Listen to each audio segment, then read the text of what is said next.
በጭንቀት ውስጥ ላላችሁ፣ ግራ ለተጋባችሁ እግዚአብሔር አለ፣ እግዚአብሔር ከኔ ጋር ነው ወይ፣ እግዚአብሔር ከኔ ጋር መሆኑ በምን ይታወቃል የሚል ጥያቄ የሰዎች ልብ ውስጥ በብዛት ይፈጠራል እና ምን ማድረግ እንዳለባቸው በብዛት ሰዎች ግራ እየተጋቡ ማድረግ እንዳለባቸው ተስፋ እየቆረጡ ባላቸው በህይወት ስርዓት ውስጥ በጣም እየደከሙ እግዚአብሔር አለ ወይ፣ እኔ እዚህ ጋር ሰው ለምን አይረዳኝም፣ ለምን አያየኝም የሚሉ ብዙ ሰዎች እንዳሉ አውቃለሁ።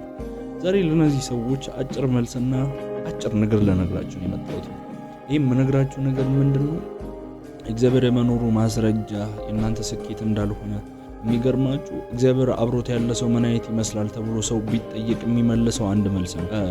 ከሐና ይልቅ ፊናና እግዚአብሔር አብሮት ያለ ነው የሚመስለው። ምክንያቱም ፊናና በየአመቱ ወይም በየ2 አመቱ ሐና ላይ የቀያየረች ልጅ ልትወልድ ትችላለች። ነገር ግን ልጅ መውለዷ የእግዚአብሔር አብሮነት መገለጫ አይደለም። ምክንያቱም ሐና የወለደችለት አንዱ ሳሙኤል 7ቱ ቢጨመቁ የሐና ልጅ መውጣት እስከማይችሉ ድረስ እግዚአብሔር በሚከብር ነገር ውስጥ ሊቆይ ይችላል። እና መለላችሁ ነው ዮሴፍ የገባበት እስር ቤት ወይም ዮሴፍ በወንድሞቹ ተገፍቶ መሄዱ ዮሴፍ ከእግዚአብሔር ጋር መሆኑ ማስረጃው ዮሴፍ ትልቅ ቦታ መድረሱ ይመስለናል በብዛት። የሚገርማችሁ ዮሴፍ ግዞት ቤት ውስጥ ሲገባ እግዚአብሔር ከዮሴፍ ጋር ነበረ ይላል። እና ሪል እግዚአብሔር ከሱ ጋር ከሆነ ለምን አልረዳውም? እግዚአብሔር ከሱ ጋር ከሆነ ለምን አላወጣውም? እግዚአብሔር ከሱ ጋር ከሆነ ለምን ዮሴፍን መርዳት ከበደው? ለምን ዝም አለው ብለን ስናስብ እግዚአብሔር ዮሴፍን ተናግሮታል፣ በህልም አሳይቶታል፣ በህልም ተናግሮታል። ወንድሞቹ እንደሚሰግዱለት አይቷል። የሱ ነዶ እንደቆመች ወንድሞቹ ነዶ በዙሪያ ከባ እየሰገደች እንደሆነ አይቷል። እና ያየው ህልም ይፈጸም ዘንድ ያ መንገድ ግዴታ ነው። አንዳንድ ጊዜ የምታልፉበት መንገድ አስጨናቂ ሊሆን ይችላል፣ ከባድ ሊሆን ይችላል። ልታለቅሱበት ትችላላችሁ፣ አንገታችሁን ልትደፉበት ትችላላችሁ። ከባድ መቋቋም የማትችሏቸው ነገሮች ላይፋችሁ ላይ ሊከሰቱ ይችላሉ። አንዳንድ ጊዜ ሊነጋጋ ሲል ይጨልማል ይባል የለ። እግዚአብሔር አንዳንድ ብርሃን ወደ ህይወታችን ሊያመጣ ሲፈልግ በጣም ትላልቅ ጨለማዎች ይከቡናል። በምድራችን ላይ እንደምንመለከተው በጣም የመሸለት የበራች ብርሃን ከተማ ልታስብ ትችላለች። አሁን አዲስ አበባ እንደምንመለከተው ከዚህ በፊት የነበረችው አዲስ አበባና አሁን ላይ የነበረችው አዲስ አበባ ስትለይ የተሰራው መንገድ፣ የተሰራው መብራት፣ ፎቆች ላይ የሚደረገው ላይት ከተማዋን ውብ አድርጓል። የሚገርማችሁ የመሸለት ነው ድምቀቱ የሚታወቀው። ያልመሸለት ያ ነገር መብራቱም አለመብራቱም አይታወቅም። ምክንያቱም መጨለም መቻል ነበረበትና። እናም ላይፋችን ለእግዚአብሔር አንዳንድ ጊዜ ይህን ነገር ነው የሚያደርገው። ሆነ ብሎ ነገሮችን ዝም ያሰኛል።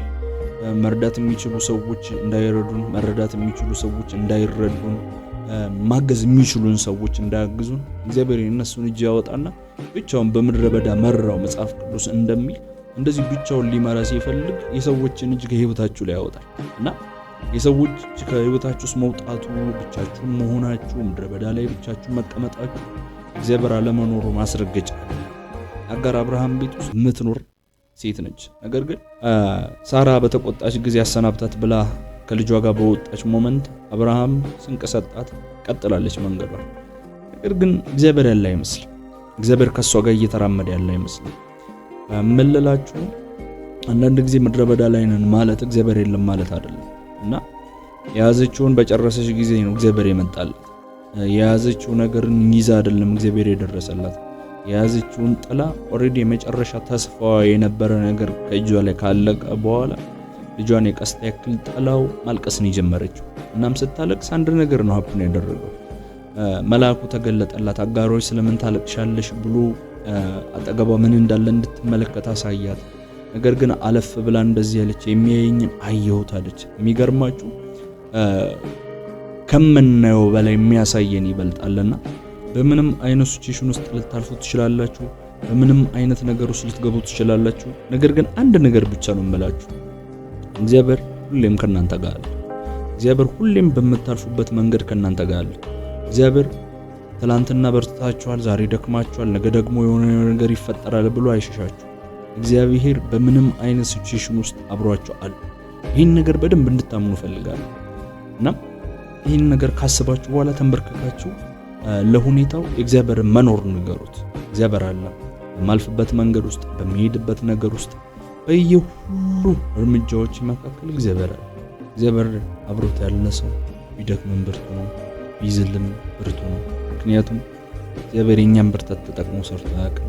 ድካማችን ለእግዚአብሔር በጣም ኃያል ነውና እግዚአብሔር ሁሌም ከኛ ጋር አለ። እንጸልይ።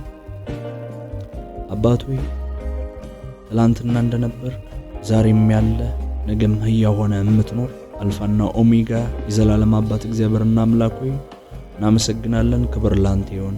ይህንን በሚከታተሉ ወንድምና እህቶች ላይ እግዚአብሔር ያንተ የመኖር ማስረጃ ስኬት እንዳልሆነ፣ ያንተ ያለ መኖር ማስረጃ ውድቀትም እንዳልሆነ፣ አንተ አብረህ መሆን ከሁሉ ነገር የበለጠ እንደሆነ ስለምናውቅ እናመሰግናለን። አንተ ሁሌም ከኛ ጋር ስላለ እናመሰግናለን። ነገም ከኛ ጋር ስለምትኖር ወደፊት ካንተ ጋር ስለምንቀጥል እናመሰግናለን። አጠገባችን በብርቱም በደካማም በቀንም በምሽትም ሁሌ ከጎናችን ስላለ እናመሰግናለን። ክብር ሁሉ ላንተ ይሁን በኢየሱስ ስም አሜን።